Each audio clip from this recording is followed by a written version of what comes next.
My Jesus, my Lord, you're the love of my life.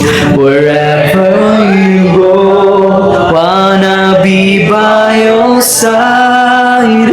No longer I, but Christ living in me, serving you for all eternity.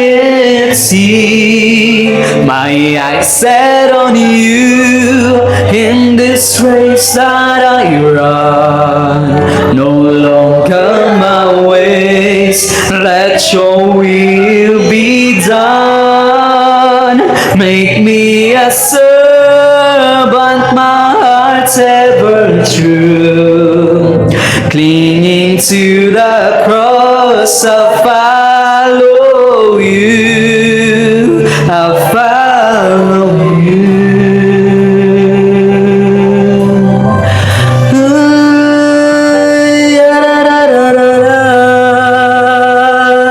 Jesus. Once again, we sing, family, as we stand in the all of grace of Jesus, standing in all of your ways. Sige po, awit po tayo, lakasan natin.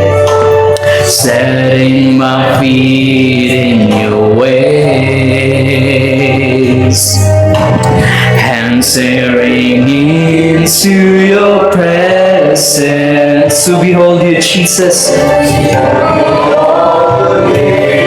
to face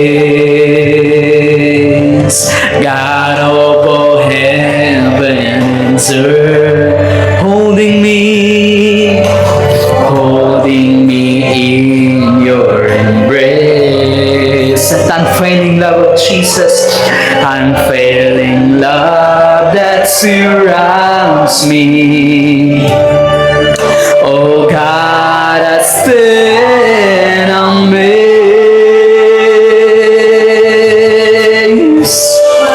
My Jesus, my Lord, you're the love of my life.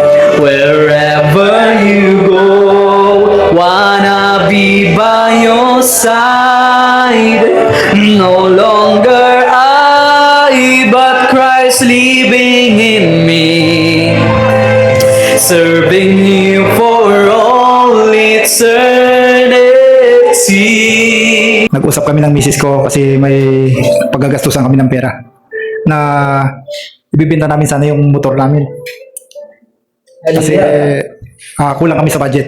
Pumunta kami sa bukid, sabi doon kasi namin ibibenta eh. Kaso lang pagpunta namin roon, walang pera yung tao. Sabay kinabukasan, ang uulingin namin na kahoy. Sabay bago kami pumunta roon, nag-pray muna ako rito. Sabi ko, Lord, bigyan mo kami ng sign kung saan kami kukuha para sa budget namin. Ibibinta ba namin o hindi? Pero dahil alam ko, sabi ko, marami na po kayong ginawa sa buhay namin na kabutihan. Sa buong isang linggo, malusog po kami dahil sa blessing ni Lord. Kanina, tulog pa po ako. May nagataw po na po na yung pangangailangan po namin iaabot na kanina. Kaya sabi ko nga, pagpatuloy ka lang na maglingkod kay Lord, yung mga pangangailangan mo ay hindi niya pababayaan. May gagamitin siyang mga tao na para mapunan yung mga pangangailangan mo.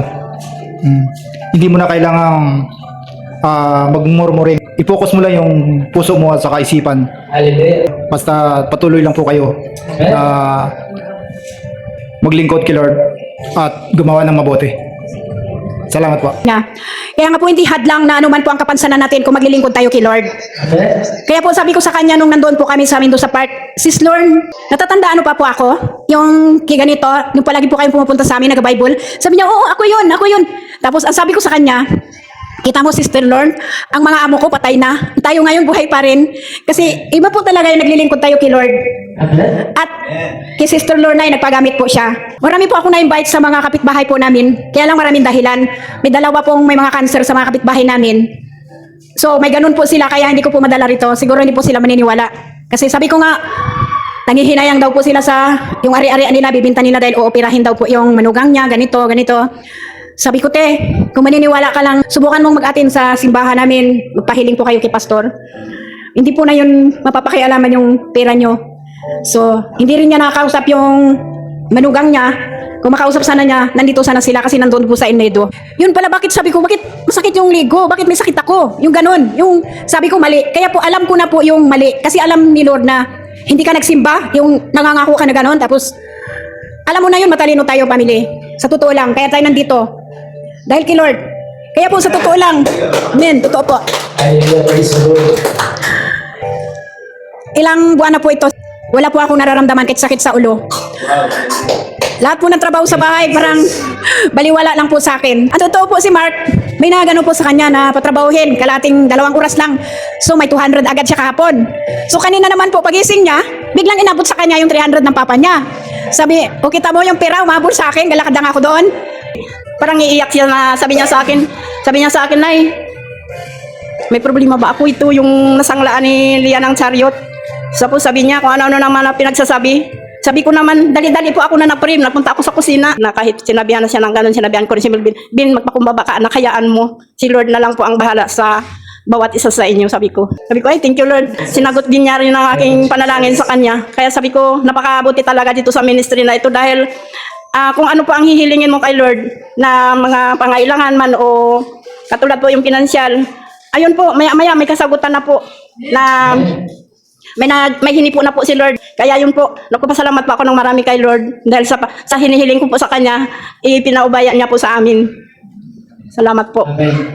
Chosen to be our pastor, our spiritual father here in Palawan. Glory to the name of Jesus. May I call Pastor Jonel Imperial. Palakpakan po natin ang Diyos sa kanyang buhay. Hallelujah. Okay, lift up our hands, Pam. Lift up our hands. Sabayan si Pastor. Ama, sa pangalan ni Jesus, sa mga sandaling ito, tinanggap ko na ang aking bahagi. Kaliwanagan, kalakasan, kasaganaan, divine purpose, divine connection. This is my portion. Thank you, Father God, that we have the Lord Jesus and we have the power of the Holy Spirit to manifest heaven on earth that cannot be shaken. In Jesus' mighty name.